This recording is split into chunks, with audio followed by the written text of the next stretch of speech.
Disneyland has assigned a mustachioed drag queen to play a fairy godmother at its princess dress shop for little girls. And Uganda has passed a law instituting the death penalty for homosexual child molesters, making it almost impossible to tell which one is a savage hellhole and which is the happiest place on earth. Politicians as far to the right as Ted Cruz and as far gone in dementia and venality as Joe Biden have condemned the Uganda law, though they admit Uganda is cheaper to get into than Disneyland and the lines are shorter.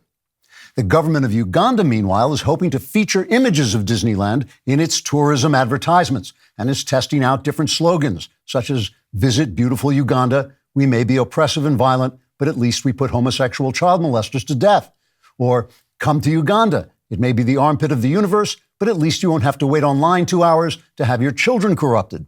Or, "Why not vacation in Uganda? Sure, our laws are intolerant and draconian, but at least we didn't ruin The Little Mermaid with a crappy remake." The Uganda Tourism Board is also hoping to sign a deal with the NFL so that at the end of the Super Bowl, the winning quarterback will announce to the crowd, "After this, I'm going to Uganda because I sure as hell don't want my kids anywhere near Disneyland."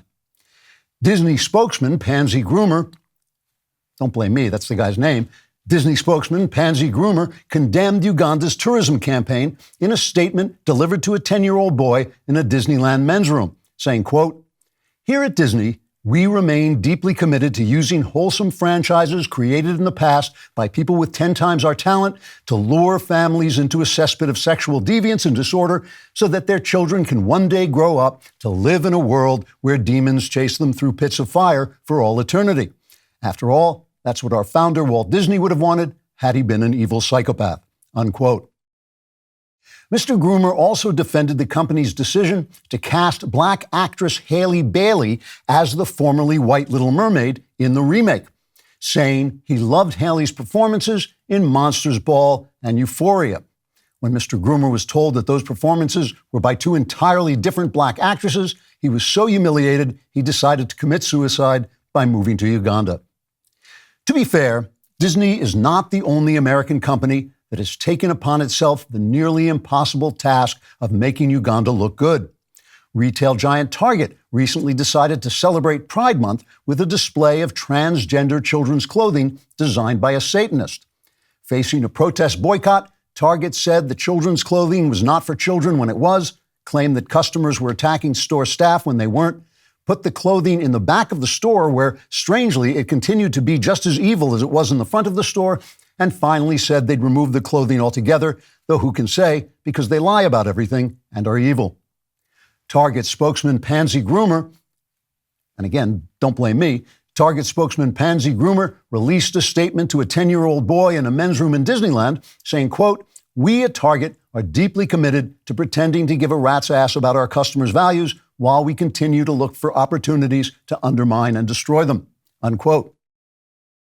Reacting to the controversy, the Wall Street Journal ran yet another editorial calling for conservatives to end the culture war against American business in the same way Czechoslovakia ended World War II against Germany. The Journal editorial said, quote, "It's time to remember that the business of America is business, and the business of business is sexually corrupting children, and the business of sexually corrupted children is being butchered by mentally ill adults, and the business of mentally ill adults is working at Disneyland," unquote. On the positive side, there are still those of us who would like to see Americans of all different kinds treat each other with tolerance and kindness while still respecting and elevating the traditional family values that honor creation and keep free countries free. And in the hopes of rediscovering that nation of greater generosity and moderation and common sense, we're moving to Uganda. For more Klavan-y wonderfulositude, like and subscribe to The Andrew Klavan Show wherever you get your podcast.